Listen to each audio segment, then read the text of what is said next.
Now, it seems like the YouTube algorithm is favoring these niches. Now, take a look at this. This channel, Productivity Peter, is estimated to be making at least $1,500 every month. The second one, Easy Actually, is pulling in around $2,500 a month. But the last one is the crazy part.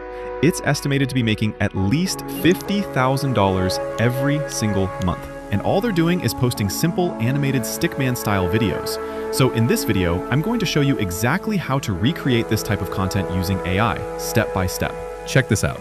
All right, no phone, no scrolling. Today, I finally lock in. Nope, I didn't see that. I'm stronger than this. No, don't touch it, don't touch it! Bro, why is my hand moving? Yeah, I'm pretty sure we've all been in this exact situation before.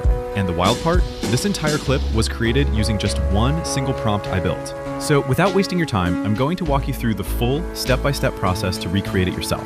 But before we get into it, take a quick second to like, subscribe, and turn on notifications so you don't miss the next one. For this video, you're going to need a chatbot. You can use Claude, ChatGPT, Gemini, or even Grok if that's what you prefer. But for this tutorial, I'll be using ChatGPT. Once you open your chatbot, head over to the Google Doc where I placed the exact prompt I created specifically for this video. And if you want access to that prompt, don't worry, stick around till the end and I'll show you how to get it for free. Once you get access to the prompt, make sure you copy everything, every line, every detail, no skipping. Even one missing section can affect the final result. After copying it, head back to ChatGPT, paste the full prompt into the chat and hit send. This is where the whole workflow starts coming to life. Now, ChatGPT will take a few seconds to process the prompt.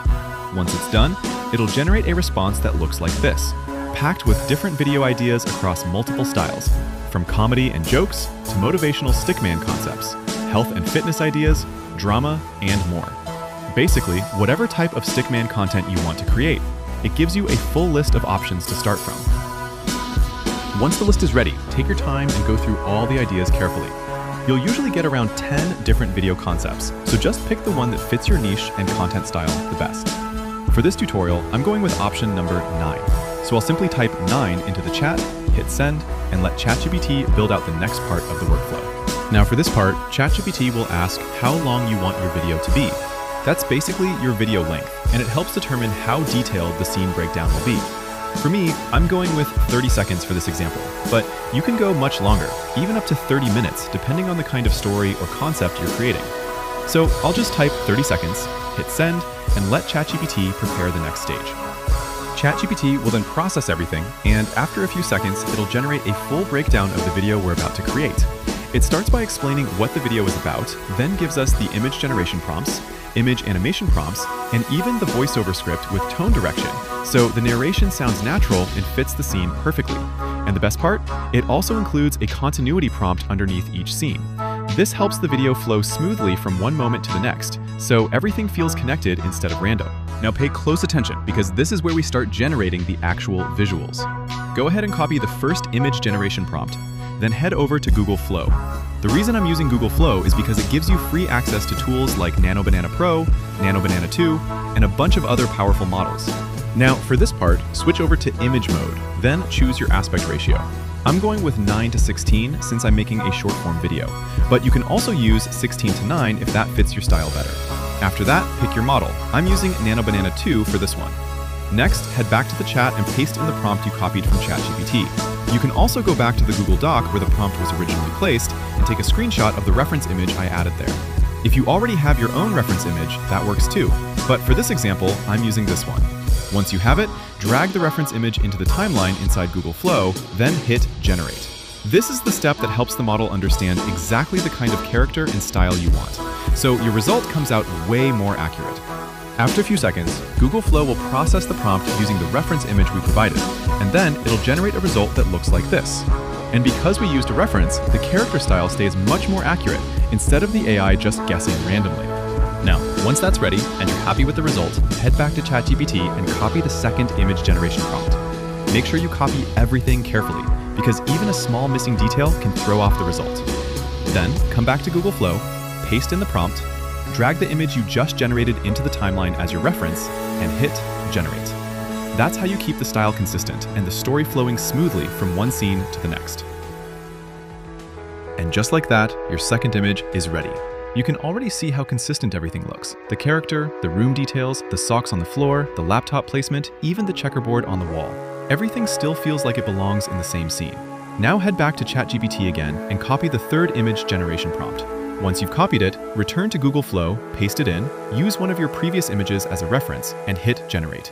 This keeps the visual style locked in while we build the next shot. After a few seconds, the third image should be ready, and it should look something like this. As you can see, everything still feels consistent. The character, the environment, the props, and the overall style are still matching perfectly. Now, we'll repeat this same process for the fourth, fifth, and final sixth image. Just copy the next prompt from ChatGPT, come back to Google Flow, paste it in, use one of the previous images as a reference, and hit generate. Keep doing that scene by scene until all your images are ready.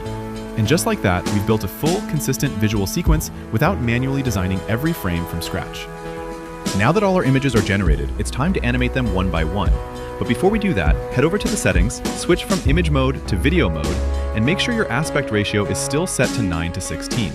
Then set your result count to 1 and you're good to go. Next, head back to ChatGPT and copy the first image animation prompt.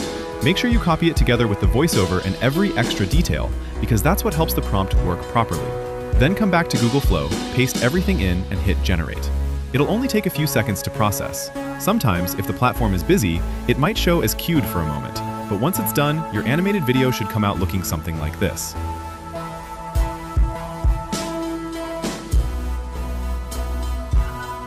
Now you can see how smooth and seamless that first result looks.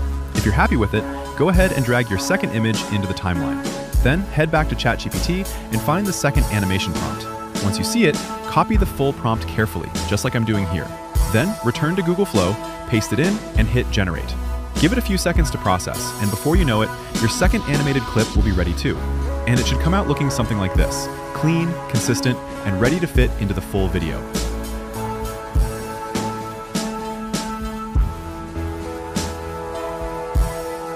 Yep, and that's basically the workflow.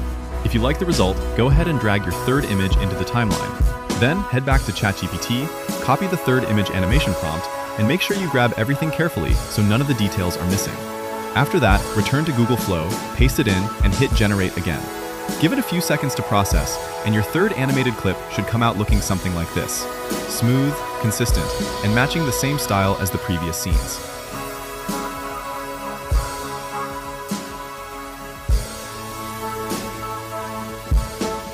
Now you can see just how easy it is to animate your images using Google Flow. If you're happy with the result, all you need to do is repeat the same process for the fourth, fifth, and final sixth image. Just drag each image into the timeline, copy the matching animation prompt from ChatGPT, paste it into Google Flow, and hit generate. Google Flow handles the animation automatically, and the results should come out smooth, seamless, and consistent. Once all your clips have been successfully animated, go ahead and download them one by one. You can save them into a dedicated folder to keep everything organized, or simply download them and drag them straight into your editing software. Now let's put everything together and see the final result. Now this part is pretty simple. Just open up your editing software. For me, I'm using CapCut. Once it opens, go ahead and import all the video clips you generated from Google Flow so we can start arranging everything into one complete video. Now, as you can see, I've already imported all my video clips. From here, just drag them into the timeline in the exact order they were generated. Make sure you place them one by one carefully so the story flows properly and none of the clips get mixed up or misaligned. Once everything is in the timeline, go ahead and play through the full video. Trim out any extra parts, and if you notice any small distortions or awkward moments, just cut them out so the final result looks clean. As you can see, I'm removing some of the excess clips and making sure everything stays perfectly in sync. Once you're happy with how it looks, the next step is adding background music. For me, I already have a background sound ready, but if you don't, you can either download one or use a free track directly from CapCut. I'll import my background sound, drag it into the timeline, trim the extra part, and lower the volume so it doesn't overpower the voice in the video. After that, play through everything one more time to make sure the visuals, sound, and timing all feel smooth. And once everything looks good, all that's left to do is hit export. And just like that, our video is ready. Now, if you want to get the exact prompt I used for completely free, the comment of the day is Stickman. Just type Stickman in the comment section and I'll send it over to you for free. Now here's the final result. All right, no phone, no scrolling. Today, I finally lock in. Nope, I didn't see that. I'm stronger than this. No, no, don't touch it, don't touch it! Bro, why is my hand moving? Hey!